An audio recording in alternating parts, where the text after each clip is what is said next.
오늘 여러분과 함께 읽은 우리 본문의 말씀을 가지고 우리 하나님의 열심 10번째 말씀입니다. 작은 예수 스테반이라고 하는 제아의 말씀으로 함께 은혜를 나누고자 합니다. 캐나다 출신의 여성 작가 루시모드 몽고메리의 명작 소설 빨간머리 앤이라고 하는 그 소설책에 보면 주인공인 앤이 이렇게 말하는 대목이 있습니다. 엘리자가 말했어요. 엘리자는 앤의 친구예요. 엘리자가 말했어요.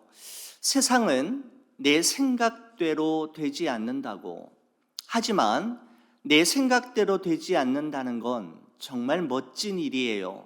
왜냐하면 내가 생각지도 못했던 일이 일어나게 될 거니까요 라고 하는 그 대목이 있습니다. 어느 강연을 듣다가 인용한 이 말씀을 제가 인터넷을 통하여서 다시 한번 확인한 글입니다. 사랑하는 우리 교회 여러분, 여러분은 어떻습니까? 여러분과 제가 지금까지 살아온 삶, 걸어온 길을 되돌아볼 때 우리가 계획한 대로, 우리가 생각한 대로 이루어진 일이 많습니까? 아니면 우리의 계획과 생각과는 상관없이 되어진 일들이 많습니까? 물론 매 순간마다 최선을 다해 노력하고 수고함으로 우리가 원하는 대로 이루어낸 일들도 물론 있기는 하지만 때로는 우리의 계획과 우리의 생각과는 상관없이 우리에게 되어진 일들 또한 많은 것을 우리는 쉽게 확인할 수 있지 않습니까? 내려놓음이라고 하는 책으로 잘 알려진 이용규 선교사님의 두 번째 책인 더 내려놓음이라는 책에 보면 이런 문장이 있습니다. 나는 내 계획이 틀어질 때마다 기대감이 생긴다. 하나님께서 내 삶 가운데 일하시는 것을 확인할 수 있기 때문이다 라고 하는 글귀를 그 책을 통해서 읽은 적이 있습니다. 여러분, 하나님의 열심과 하나님의 일하심은 우리가 계획한 대로 우리가 원하는 대로 이루어질 때에만 확인할 수 있는 것이 아니라 우리의 계획이 틀어지고 우리의 생각대로 되어지지 아니하며 우리가 원하는 대로 뜻대로 진행되어지지 아니할 때 오히려 보다 선명하게 드러나는 경우도 많이 있는 것이죠. 여러분, 이와 같은 사실을 우리는 사도행전이 소개하고 있는 초대 예루살렘 교회에서도 확인할 수가 있습니다. 오순절 성령 강림의 사건 이후 마가의 다락방에서 시작되었던 초대 예루살렘 교회에 전무후무했던 부흥의 역사는 급물살을 타며 예루살렘 전역으로 급속도로 퍼져나가기 시작했는데, 여러분, 사도행전이 모두 28장인데 사도행전 5장에서 이미 더 이상 수를 셀 수가 없을 정도의 많은 사람들이 회개하고 주께로 돌아오게 되었다라고 하는 기록을 남길 정도로 초대교회의 부흥의 역사는 전대미문의 놀라운 일들이었습니다. 여러분, 하지만 이것이 초대교회의 모습 전부는 아니었습니다. 사람이 많지 않았을 때에는 생기지 않았던 문제들이 서서히 나타나기 시작했는데, 우리가 이미 살펴보았듯이 아나니아와 삽비라 부부의 거짓말 사건, 히브리파 유대인들과 헬라파 유대인들 사이에 있었던 원망의 사건이 바로 그와 같은 것들이었습니다. 사탄은 그 작은 틈을 절대로 놓치지 않았고 그 작은 틈 속으로 파고 들어가 공동체를 갈라놓고 어려움에 빠뜨리려고 했지만, 하나님의 은혜와 성령과 지혜가 충만했던 교회 리더들의 결단으로 말미암아 초대교회는 그 어려움을 통해, 시련과 고난을 통해 한 계단 더 올라가게 되는 성숙을 경험하게 되었습니다. 여러분, 그 결과 지난주에 우리가 살펴보았던 사도행전 6장 7절은 다음과 같은 결론을 독자들에게 내렸습니다. 하나님의 말씀이 점점 왕성하여 예루살렘에 있는 제자의 수가 더 심히 많아지고 허다한 제사장의 무리도 이 도에 복종하니라. 바로 이것이 6장까지의 결론이었습니다. 여러분, 초대교회의 부흥은 하나님의 말씀이 점점 더 왕성하는 것으로부터 시작하였고, 단지 교인의 수만이 늘어나는 것이 아니라 제자의 수가 더 많아지는 것으로 나타나기 시작하였으며, 그뿐만 아니라 초대교회가 전한 그 복음의 영향력이 얼마나 컸던지 허다한 제사장의 무리들조차도 이 복음에도 십자가의 도 앞에 복종하기 시작하는 놀라운 일이 일어나기 시작했는데, 이것은 결국 무엇을 의미하느냐 하면 유대교에 심각한 균열이 생기기 시작했음을 이야기하는 것이죠. 바로 율법이 복음 앞에, 유대교가 기독교 앞에 무릎을 꿇기 시작했음을 말씀하는 내용이라고 할 수가 있습니다. 여러분, 이 모든 일들은 초대교회 사도들이나 성도들조차도 꿈에도 생각하지 못했던 놀라운 일이었음에 분명합니다. 여러분, 그렇습니다. 우리가 살아가는 이 세상에는 우리의 생각대로 되지 않는 일들이 너무나도 많지만, 우리의 생각대로 되지 않는다는 건 정말 멋진 일입니다. 왜냐하면 이제 곧 생각지도 못했던 하나님의 열심과 하나님의 방법으로 이루어질 일들을 보게 될 것이기 때문이지요. 그러므로 사랑하는 우리 교회 여러분, 우리의 계획이 틀어질 때마다, 돌아가는 것 같고 둘러가는 것처럼 여겨질 때마다 낙심하거나 실망하지 말고, 하나님께서 우리의 삶 속에 어떻게 그 일을 해결해 가시고 일해 가실지를 기대감과 설레임을 가지고 나아가는 여러분과 제가 되기를 간절히 바랍니다.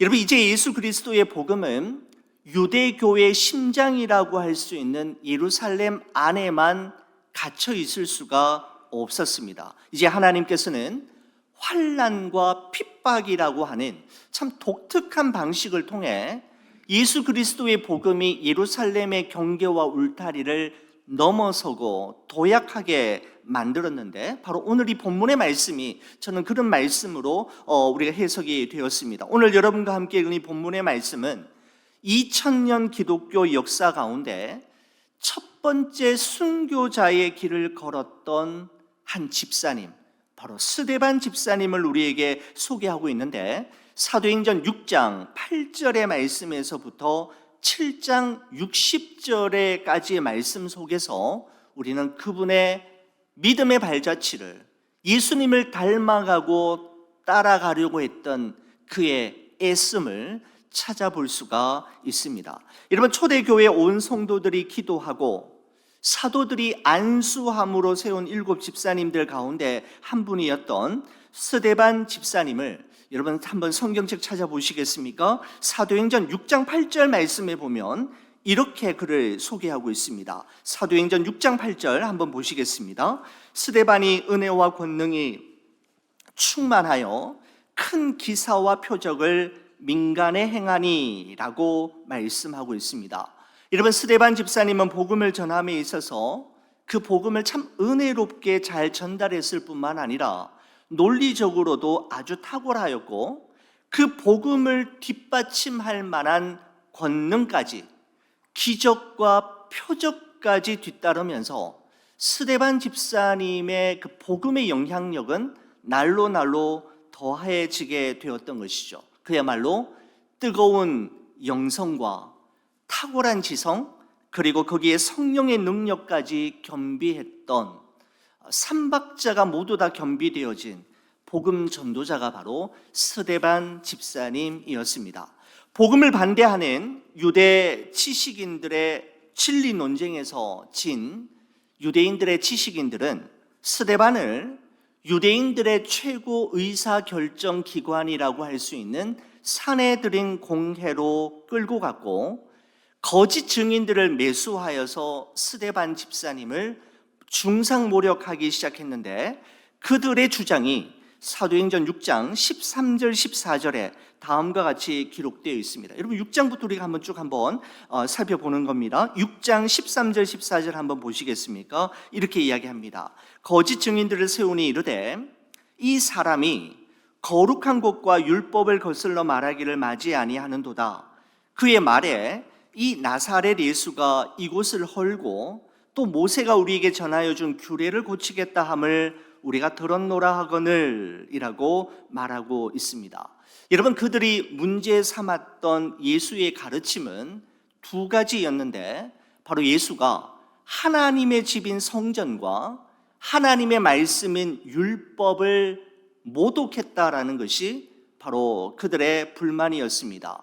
여러분, 성전과 율법은 유대인들의 근본 토대요 존립의 근거로 삼고 있는 마지막 보루와도 같은 것인데 바로 예수가 성전과 율법을 모독하고 예수를 바로 또 전하는 성전과 율법을 모독했던 예수를 전하는 스데반 집사님을 용납하는 것은 도무지 그들에게 있을 수 없는 일이었던 것이죠. 한마디로 이것은 신성 모독죄에 해당하는 것이었습니다. 여러분, 신성 모독죄는 당시에 사법 절차를 거치지 않고도 그 자리에서 즉결 처형할 수 있는 아주 죄질이 나쁜 것임에 분명했던 것이죠. 바로 신성 모독죄로 예수님이 십자가에 달려 죽은 것처럼 스데반 집사 역시 바로 그 신성 모독죄에 걸리게 된 것이었습니다. 여러분, 재판하는 자들은 산헤드린 공회에 끌려온 스데반이 정말 쩔쩔매면서 자기들에게 자비를 구하기를 기대했을 것이고 예수에 대한 신앙을 철회하기를 바랬을 것이지만 그 산헤드린 공회에 끌려온 스데반은 그들의 예상과 기대와는 전혀 달랐음을 말씀하고 있습니다. 여러분, 사도행전의 저자인 누가는 그날 그 산헤드린 공회에 끌려온 스데반 집사님의 얼굴에 우리의 시선을 맞추고 있는데 여러분, 다음과 같이 묘사하고 있습니다. 사도행전 6장 15절의 말씀을 보시면 이렇습니다. 공회 중에 앉은 사람들이 다 스데반을 주목하여 보니 그 얼굴이 천사의 얼굴과 같더라 라고 말씀하고 있습니다. 여러분, 어떻게 이런 상황에서 스데반의 얼굴에서 천사의 얼굴을 볼 수가 있단 말입니까? 여러분, 하지만 그곳에 모여 있었던 모든 산헤드린 공회원들과 누가의 눈에 포착된 스데반 집사님의 얼굴은 마치 천사와도 같았던 모습이었노라고 누가는 우리에게 증언하고 있습니다. 여러분, 스데반의 얼굴이 천사의 얼굴과 같았다라고 하는 것은 지금 스데반 집사님의 마음 상태를 표현하고 있는 것인데 그가 얼마나 진리 위에 확고하게 서 있는지를 말해줄 뿐만 아니라 하나님께서 자신과 함께 하심을 그가 얼마나 믿고 확신하고 있는지를 보여주는 표시라고 할 수가 있는 것이죠. 여러분, 예수님께서는 산상설교에서 이렇게 말씀하신 적이 있습니다. 의를 위하여 박해를 받은 자는 복이 있나니 천국이 그들의 것입니다. 나로 말미암아 너희를 욕하고 박해하고 거짓으로 너희를 거슬러 모든 악한 말을 할 때에는 너희에게 복이 있나니 기뻐하고 즐거워하라. 하늘에서 너희 상이 큼이라. 너희 전에 있었던 선지자들도 이같이 박해를 받았느니라. 아마 스데반 집사님은 예수님께서 산상설교에서 하셨던 이 말씀을 자신의 마음속에 기억하고 있었던 것 같습니다.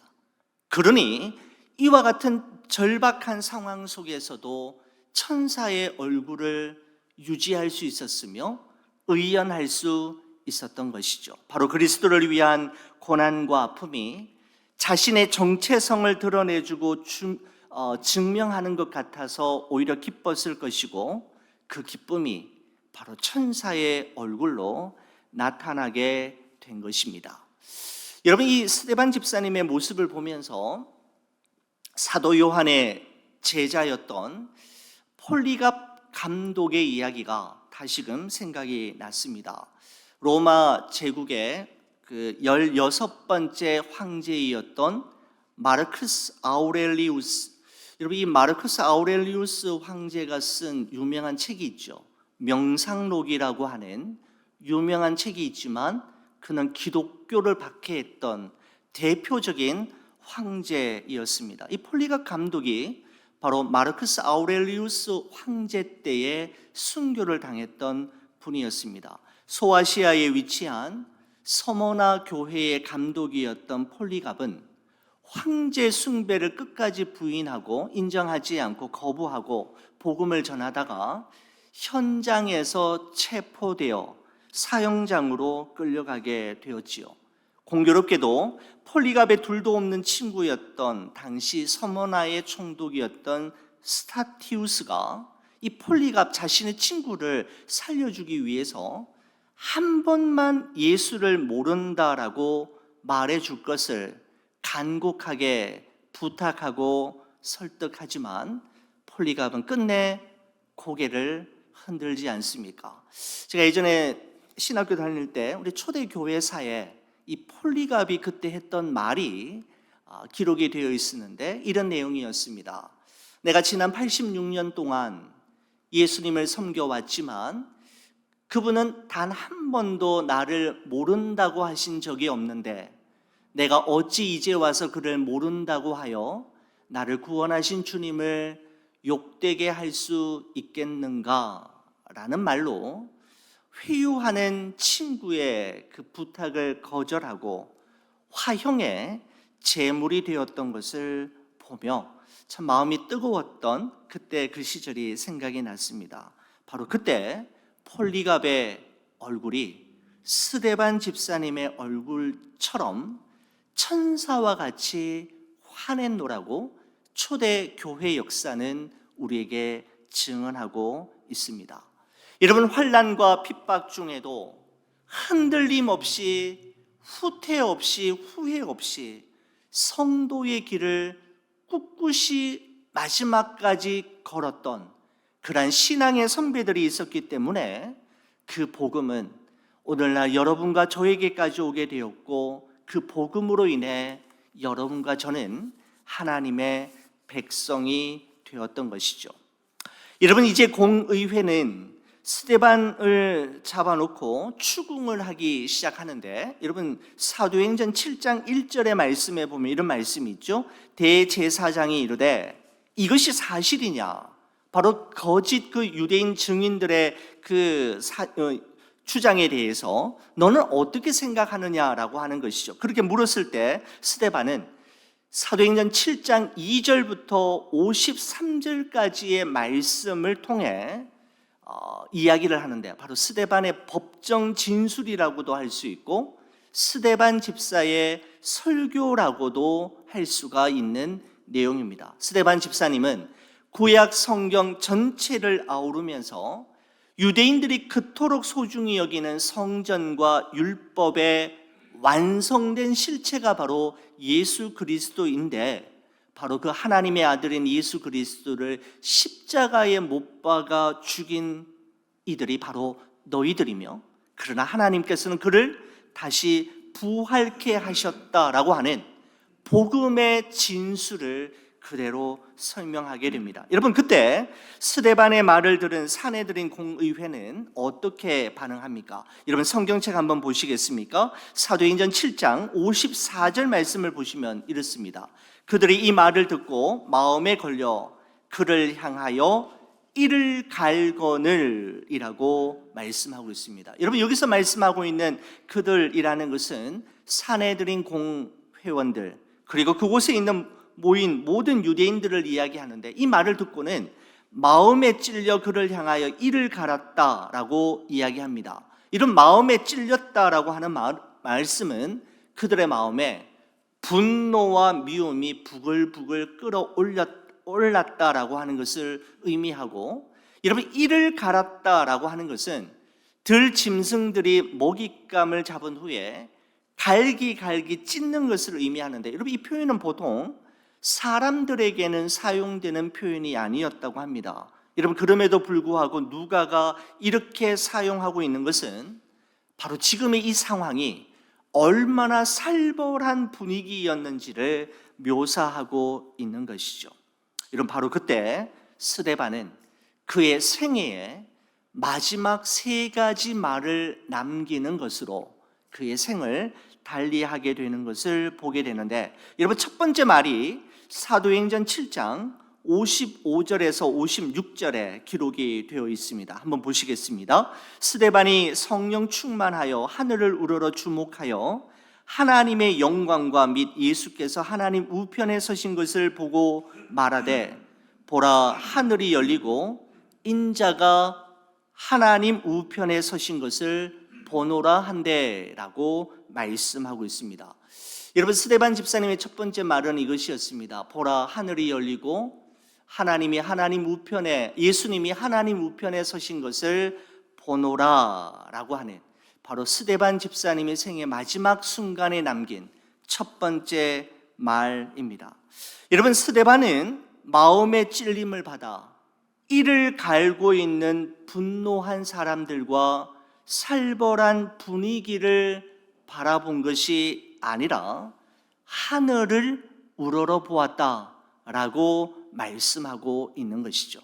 고난과 위기의 순간에 그가 바라보았던 것은 그 고난과 위기를 본 것이 아니라 그 너머에 계시는 하나님, 하늘을 우러러 보았다라고 이야기하고 있습니다. 여러분 성령으로 충만했던 그는 자신의 영안이 열리자 하나님의 영광을 보았고, 예수님께서 하나님 보좌 우편에 서신 것을 보았다라고 말씀하고 있습니다. 여러분 오늘 성경의 말씀에 보면 성경은 두 번이나 반복해서 예수님께서 하나님 우편에 서신 것을 보았다라고 표현하고 있습니다.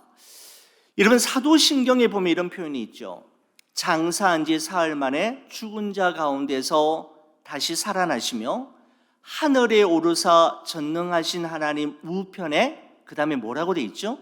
앉아 계시다가 라고 되어 있습니다. 여러분 그런데 사도신경에서는 예수님께서 하나님 보좌 우편에 앉아 계신다라고 이야기했는데, 왜 이 순간에는 예수님께서 하나님 우편에 앉아 계시지 않고 일어서 계시는 걸까요? 여러분 이 부분에 대해서 여러 성경학자들이 다양한 의견들을 내놓고 있는데, 저는 이 말씀이 가장 저에게 리저너블하고 해석이 가장 좋은 해석이라고 생각이 되었습니다. 여러분 예수님께서 살아 생전에 이렇게 말씀하셨죠. 누가복음 12장 8절에 보면 누구든지 사람 앞에서 나를 시인하면 인자도 하나님의 사자들 앞에서 그를 시인할 것이요 라고 말씀하셨는데, 지금 예수님께서 하나님 보좌 우편에 앉아 계신 것이 아니라 갑자기 서신 것은 예수님을 마지막 순간까지 자신의 주로 시인하고 자신의 신앙 고백을 지키기 위해 목숨까지도 아끼지 않는 바로 그 스데반의, 하늘을 우러러보는 그 스데반의 시선에 당신의 시선을 맞추기 위해서, 그리고 이제 스데반을 두 손으로 벌려 맞이하기 위해서 일어서신 것이다 라고 하는, 저는 이 표현이, 이 해석이 가장 마음에 듭니다. 예수님은 그냥 앉아 계실 수만 없었던 것이죠. 예수님의 시선을 찾고 있는 그 스데반의 시선에 자신의 시선을 맞추며, 그래 내가 여기 있다 라고 말씀하고 싶으셨고, 그 스데반을 맞이할 준비를 하시기 위해 그분은 자리에서 일어서야만 하셨던 것이죠. 여러분 이런 예수님의 모습을 보는 순간 스데반은 연이어 두 번째, 세 번째 말을 하였는데, 59절, 60절 말씀을 보시겠습니다. 그들이 돌로 스데반을 치니 스데반이 부르짖어 이르되 주 예수여 내 영혼을 받으시옵소서 하고 무릎을 꿇고 크게 불러 이르되 주여 이 죄를 그들에게 돌리지 마옵소서 이 말을 하고 자니라 라고 말씀하고 있습니다. 여러분, 두 번째 했던 말이 이것입니다. 주 예수여 내 영혼을 받으시옵소서. 여러분, 이 말씀은 예수님께서 십자가 위에 달리셨을 때 하셨던 가상 7언 중 마지막 7번째 말씀과 비슷한 말씀입니다. 여러분, 예수님께서 이렇게 말씀하셨죠. 누가복음 23장 46절에 보면 아버지 내 영혼을 아버지 손에 부탁하나이다 라고 말씀하셨던 예수님의 가상 7언 중 마지막 7번째 말씀과 결을 같이 합니다.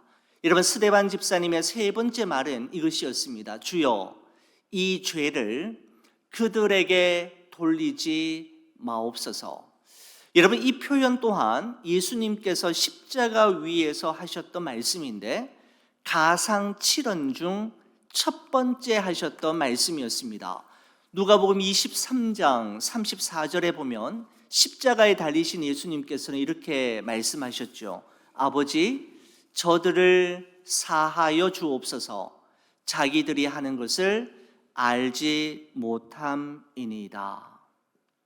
바로 스데반 집사님은 예수님께서 십자가 위에서 남기셨던 그 말씀을 평생 자신의 마음속에 고이 간직하고 있었고, 그는 예수님처럼 살다가 예수님처럼 죽을 때 나도 예수님처럼 이 말하고 죽겠노라 결단하였던 것이죠. 여러분, 그래서 그는 예수님처럼 자신의 영혼을 하나님께 부탁했고 예수님처럼 자신을 미워하는 그들을 용서하는 말로 자신의 생을 달리하게 되는 것을 볼 수가 있습니다.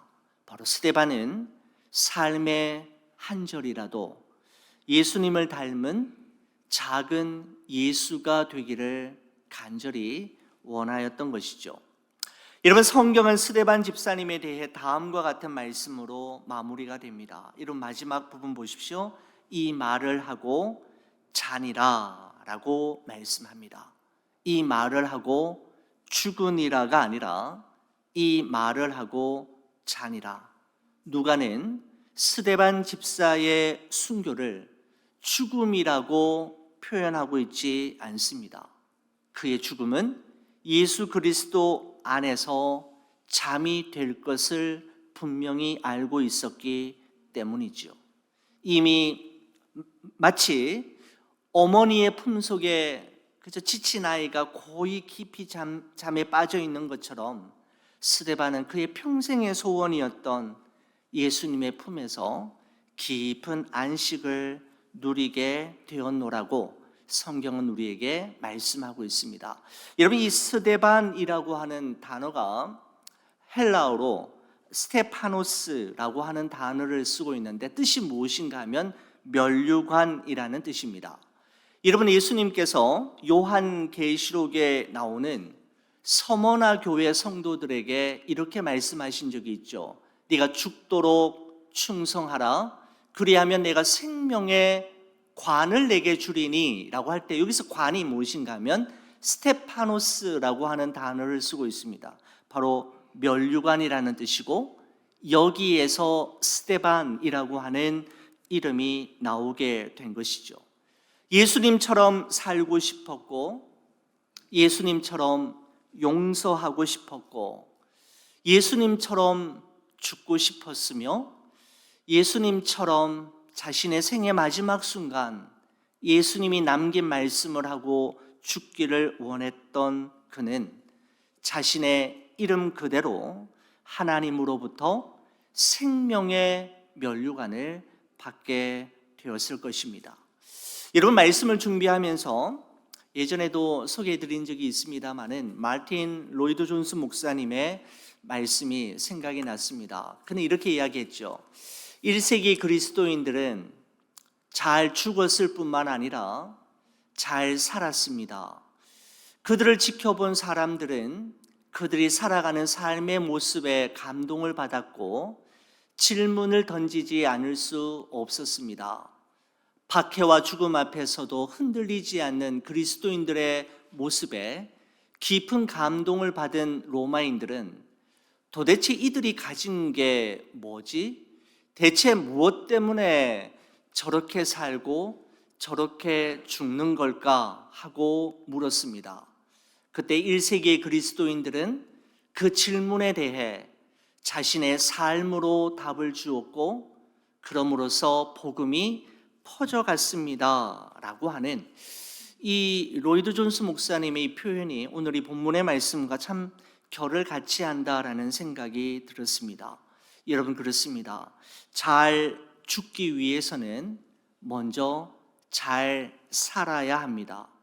잘 죽는 것보다 더 힘든 것은 잘 사는 것이고, 잘 죽는 것만큼이나 중요한 것은 잘 사는 것입니다. 죽는 것보다 더 어려운 것은 잘 사는 것임을 우리는 기억하고 있습니다. 여러분, 사순절 기간을 보내고 있고 또 우리 고난주간과 부활주의를 앞두고 있는 여러분과 저의 삶이 예수님만 높이길, 예수님 닮기를, 그리고 삶의 한 절이라도 예수님의 모습을 닮으며 살아가기를 주의 이름으로 간절히 축원을 드립니다. 기도하시겠습니다. 하나님 아버지, 감사합니다. 작은 예수의 삶을 살았던 스데반 집사님의 모습을 보며 사순절 기간을 보내고 있는 저희들, 이제 곧 종료주일과 고난주간과 또한 부활주의를 앞두고 있는 저희들의 삶이 좀 더 진지하게 도와주시고, 가볍고 경박한 삶이 아니라 무겁고 진중한 삶을 살아갈 수 있도록 은혜를 베풀어 주옵소서.